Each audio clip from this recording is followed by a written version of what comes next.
केडिया साहब, बहुत बहुत स्वागत है आपका। Good morning sir. सबसे पहले शुरुआत ग्लोबल मार्केट से करते हैं। डाउ अभी तक कमजोर होने के संकेत नहीं दे रहा, लेकिन नेस्डेक और एसएनपी थोड़े लड़खड़ाते हुए दिख रहे हैं। जरा एक बार बताएं सर, क्या व्यू और क्या विचार आपके बन रहे हैं अमेरिकी बाजारों को देखकर?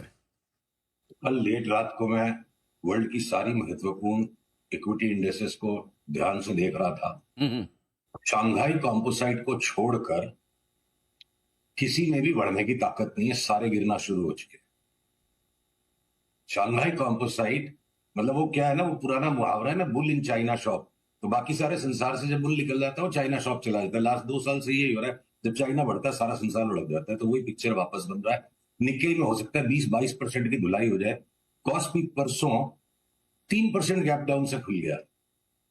तो चाहे वो ब्राजीलियन बोवेस्पा हो, कॉस्पी हो, मैंने यहां तक कि सऊदी अरेबिया की और आपके इसराइल की भी इंडिसेस को देख लिया। डैक्स में 10-11% की जगह 7-8% की जगह फुटसी में।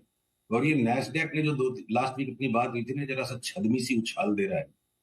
तो परसों इतना जोर गिरने के बाद भी नैस्डैक और एसएनपी ऊपर उठ नहीं पाए हैं। तो ग्लोबल मार्केट्स पोजिशन है कंटिन्यूड करेक्शन के लिए। और इस बीच में इंडिया इस असमंजस में कि न तो यहाँ की लोकल नेगेटिविटी को प्राइसेस रिफ्लेक्ट कर रहे हैं, न ये ग्लोबल नेगेटिविटी के साथ चल रहा है। तो इंडिया की इंडिसेस अटकी पड़ी है। तो वर्ल्ड वाइड सारी इंडिसेस कूद चुकी है नीचे और जगह बाकी है अभी नीचे। ओके, तो ये है आपके लिए इंटरेस्टिंग कि सारे के सारे ग्लोबल मार्केट के इंडेक्स जो है कमजोर दिख रहे हैं और करेक्शन की बड़ी गिरावट की यहाँ पर शुरुआत होने के आसार दिख रहे हैं। हाँ, पिछली बार आपने कहा था कि ये गिरेंगे तो भी हम थोड़े लेग से गिरेंगे, थोड़ा हम 2-4-5 दिन रुकेंगे, उसके बाद शायद हमारे यहाँ दिक्कत आती हुई दिखे। तो अब बताएं कि सर हमारे यहाँ का क्या हालचाल दिख रहा है आप? देखिए, हमारे यहाँ के हालचाल में अगर आप लास्ट कल जिस तरह का अगर अगर पीसीआर कृपया इस चार्ट को दिखा सके। देखिए, टिप्पणी तो संपादक का ही अधिकार है, एनालिस्ट को अपनी एनालिसिस दिखानी चाहिए, इसीलिए मैं कोशिश करता हूं हर बार चार्ट के साथ बात करूं। टिप्पणी का अधिकार आपको अनिल जी, एनालिसिस हमें दिखानी है। तो ये जो कल के गैप डाउन से जो ऊपर का जो स्विंग ये आया है, इसमें कहीं कोई बुलिश स्ट्रक्चर नहीं है, जस्ट एक रैली है। अब ये रैली के अंदर जब भी ये कल के लोस से कनेक्ट होते हुए ट्रेंड लाइन को, यानी अभी 25,240 के नीचे निफ्टी जाए तो सस्टेनेबल डाउन ट्रेंड की आशा बनती है, तब हम इसको शॉर्ट करेंगे। और अगर मैं बैंक निफ्टी की आपको चार्ट दिखाऊं, तो ये जो पिक्चर है बैंक निफ्टी का आवरली चार्ट पर, ये मतलब बहुत बड़े रैली को बना चुकी है बैंक निफ्टी, और लोअर टॉप बना रहा है अपने ऑल टाइम हाइस से। कल के लो को जहां बैंक निफ्टी तोड़े तो 4-5 हजार पॉइंट का करेक्शन बन जाना कोई भी आश्चर्य की बात नहीं होगी।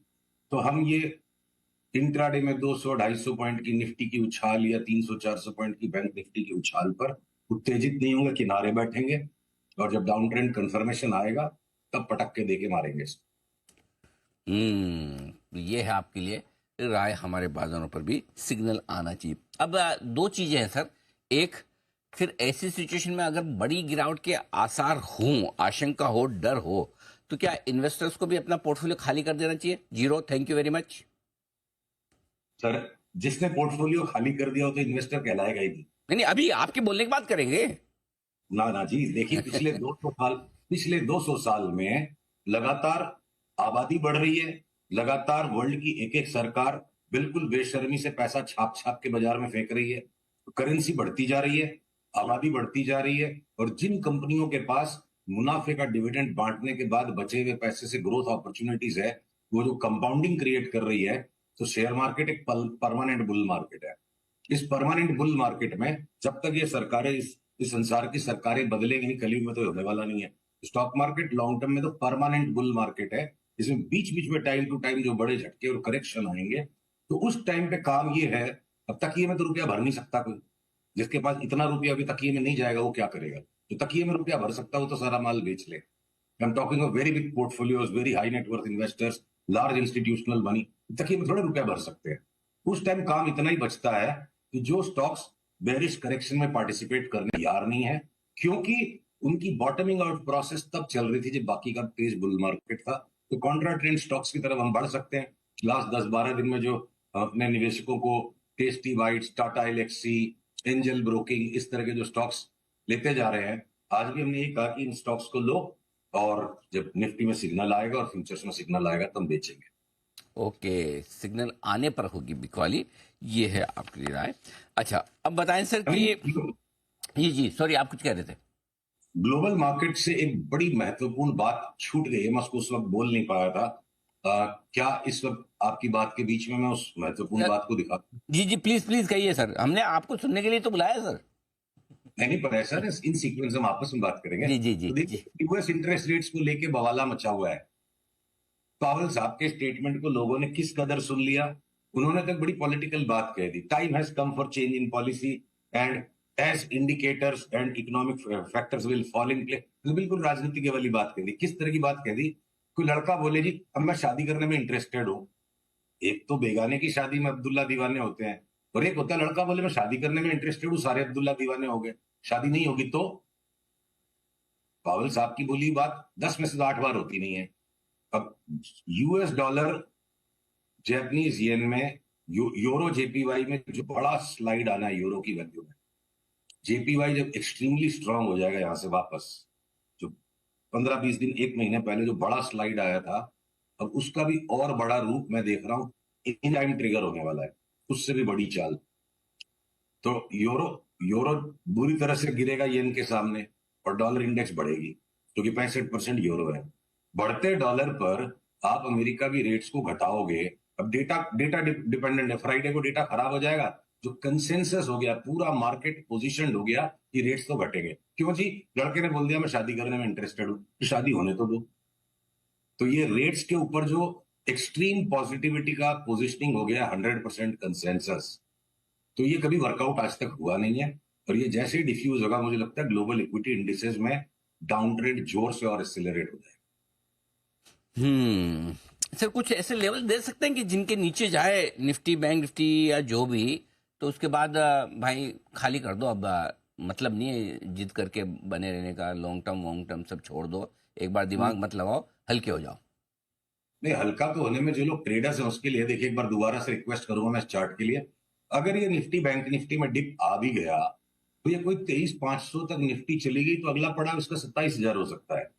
देखिए, किसी एक विद्वान व्यक्ति ने, अनुभवी व्यक्ति ने, शेयर बाजार में मेरे से बुजुर्ग है, उनके मुंह से मैंने बात सुनी कि चींटियों की ताकत को अंडर एस्टिमेट मत कर सुशील कभी भी। एक चींटी 20 चींटियां मिलकर एक शक्कर के दाने को उठा लेती है, 200 चींटियां मिलकर बोरी खाली कर देती है, और 5,000 चींटियां मिलकर गोडाउन खाली कर देती है। तो जो भारत के रिटेल को जो शेयर बाजार का अब जो पूरा स्वाद लग चुका है, हम किसी ग्लोबल फैक्टर्स पे, किसी एफआईआईस पे कंटिन्यूअसली डिपेंडेंट नहीं है।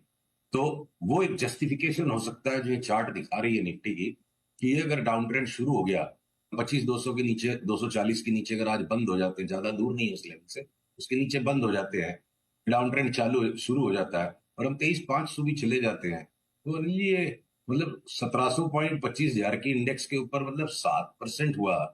तो किसी इन्वेस्टर को अगर यहां से भी 50% कमाना है दिवाली तक, क्रिसमस तक, बहुत से स्टॉक्स में, तो 10-12% इंडिविजुअल स्टॉक्स के करेक्शन के लिए पोर्टफोलियो खाली नहीं किया जाता है।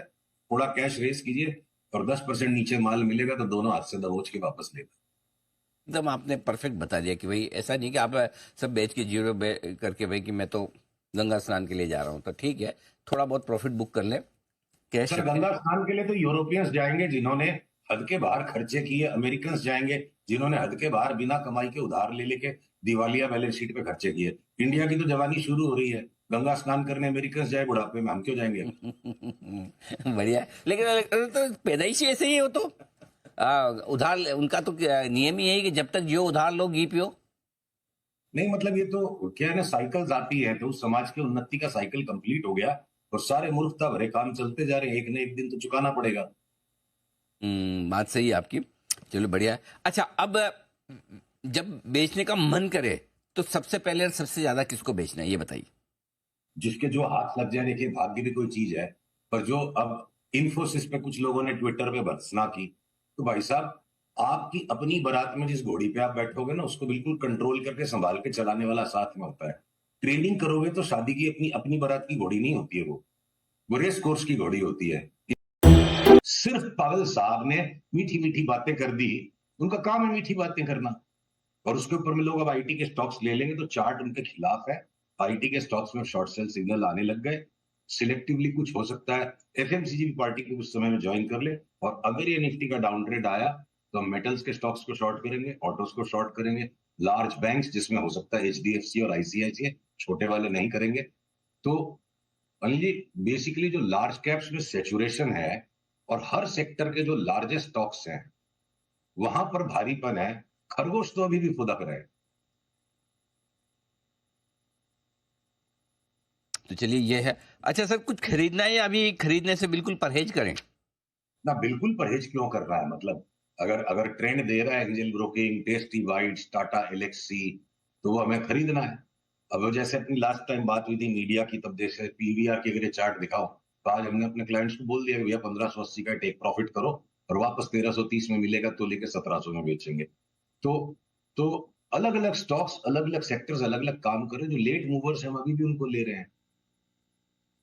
हम्म, चलिए परफेक्ट। बहुत बहुत धन्यवाद केडिया साहब, तो आपने विस्तार से बताया और आज सावधान भी कर दिया लोगों को, भाई थोड़े अलर्ट रहो, सावधानी के मूड में रहो, हड़बड़ी और जल्दबाजी में थोड़ा ध्यान रखा जाए। तो ये है आपके लिए पूरा